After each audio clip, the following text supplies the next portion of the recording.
तो जैसा कि मित्रों आप देख रहे हैं, इस सेक्शन में हम बात करने वाले हैं घटना प्रतीक के बारे में। ठीक है, त्रिपिटक जो बुक है उसके बारे में, त्रिरत्न के बारे में बात करेंगे और शिक्षा केंद्र के बारे में बात करेंगे। मतलब बौद्ध धर्म की शिक्षा कहाँ कहाँ, क्या क्या केंद्र था उनका, और कुछ शब्द और अर्थ के बारे में बात करेंगे जो कि बौद्ध धर्म से रिलेटेड है। ठीक है मित्रों, तो आइए बिना टाइम को वेस्ट किए हुए हम बात करते हैं। यहाँ देखिए, सबसे पहले हम बात करेंगे घटना।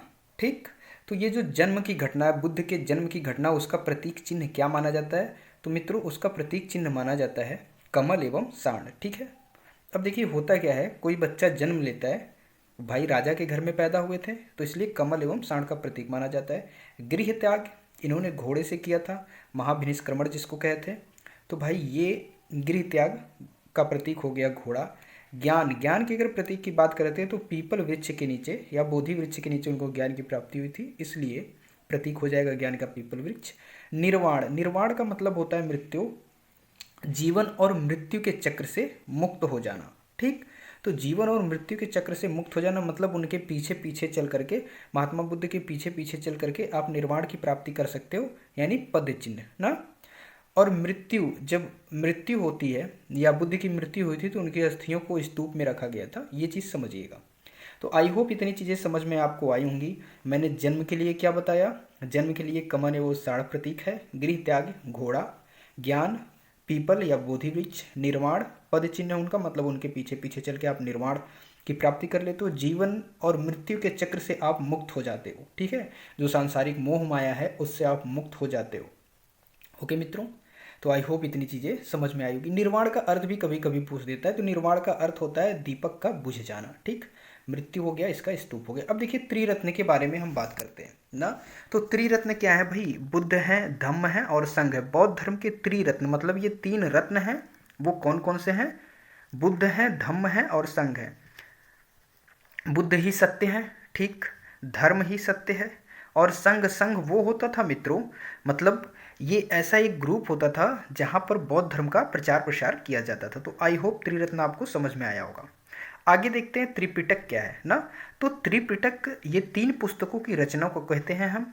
ठीक, तीन पुस्तकों की रचना जो कि पाली भाषा में हुई है। पूछता है त्रिपिटक किस भाषा में है, तो पाली भाषा में। और ये तीन पुस्तकें हैं, विनय पिटक, सुत्त पिटक, अभिधम्म पिटक। इन तीनों को मिला करके ठीक आप क्या कह देते हो? त्रिपिटक। ठीक है मित्रों, और ये विनय पिटक और सुत्त पिटक जो है ना मित्रों, ये पहली बौद्ध संगीति जब हुई थी 483 ईसा पूर्व में। ठीक, और इसके शासक की अगर मैं बात करता हूँ तो अजात शत्रु थे, अध्यक्ष महाकश्यप थे या महाकश्यप भी बोलते हैं इनको।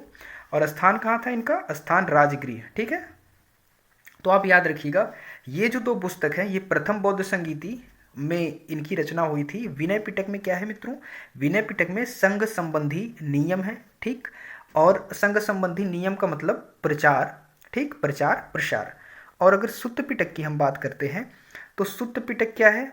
ये मतलब बुद्ध के उपदेशों का संग्रह, मतलब जो हमारी आने वाली पीढ़ी है वो इन उपदेशों से कुछ सीखे, मतलब इसमें रख दिया गया है लिख करके सुत्त पिटक में।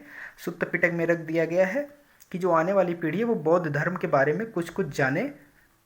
ठीक है, अब आते हैं अभिधम्म पिटक। ये जो है अभिधम्म पिटक, ये भाई हुआ था जो तीसरी बौद्ध संगीति हुई थी। तीसरी बौद्ध संगीति की अगर मैं बात करता हूँ तो ये आपका बताया था ना मैंने कि 247 ईसा पूर्व के लगभग हुई थी। ठीक, 247 ईसा पूर्व के लगभग हुई थी और पाटलिपुत्र में हुआ था मित्रों। अगर इसके राजा की हम बात करते हैं तो अशोक थे। ठीक, तो याद रखिएगा विनय पिटक, सुत्त पिटक जो है ये आपका प्रथम बौद्ध संगीति में है।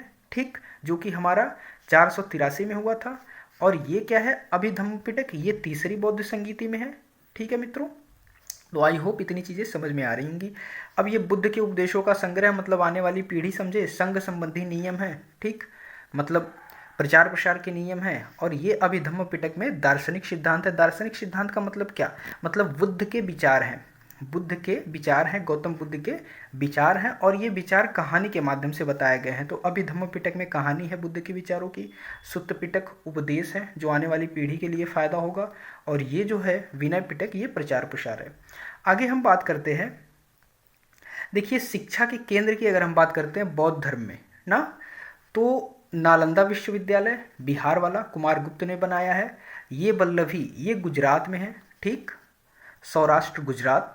अगर विक्रमशिला की बात करते हैं तो धर्मपाल ने बनाया है इसको, पाल वंश के संस्थापक, 8वीं शताब्दी पूर्व, ठीक है। तो 8वीं शताब्दी, ये याद रखिएगा, 8वीं शताब्दी के मध्य। और वल्लभी सौराष्ट्र गुजरात, नालंदा कुमारगुप्त बिहार, ठीक।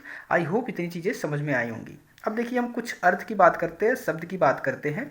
ये है क्या मित्रों, जैसे बौद्ध धर्म होता है तो उसमें कुछ पर्टिकुलर शब्द होते हैं।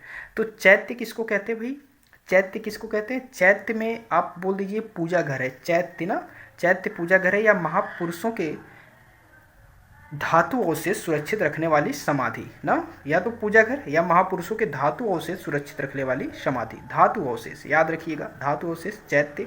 विहार की बात करते हैं तो भिक्षुओं का आवास, ठीक है, विहार की बात करते हैं तो ये भिक्षुओं का आवास। आपको मैंने बताया था कि जैसे बिम्बिसार ने इनको दान में दिया हुआ वेलुवन विहार को, प्रसेन जित ने दान में दिया हुआ है पुब्बाराम विहार को, ठीक है। इसी तरह लिच्छवी था, लिच्छवी आपका कुटाग्रशाला था। और अनाथ पिंडक मैंने क्या बताया था, जो अनाथ होता है जेतवन, ठीक है, ये चीज़ मैंने बताया। तो आप याद रखिएगा, विहार क्या हो गया, भिक्षुओं का आवास, चैत्य क्या हो गया, महापुरुषों के धातु अवशेष को सुरक्षित रखने वाली समाधि या फिर पूजा घर इसको कह सकते हैं, ठीक है मित्रों। स्तूप देखो क्या होता है मित्रों, स्तूप के लिए मृतक की चुनी हुई अस्थियों को रखने का स्थान, जैसे सारनाथ में है एक, ठीक है, स्तूप, ठीक, एक सांची का स्तूप। तो ये मृतकों की चुनी हुई अस्थियों को रखने का स्थान जो सारनाथ में है, उसमें बुद्ध की अस्थियों को रखा गया है। तो आई होप इतनी चीज़ें आपके समझ में आई होंगी, ठीक है मित्रों।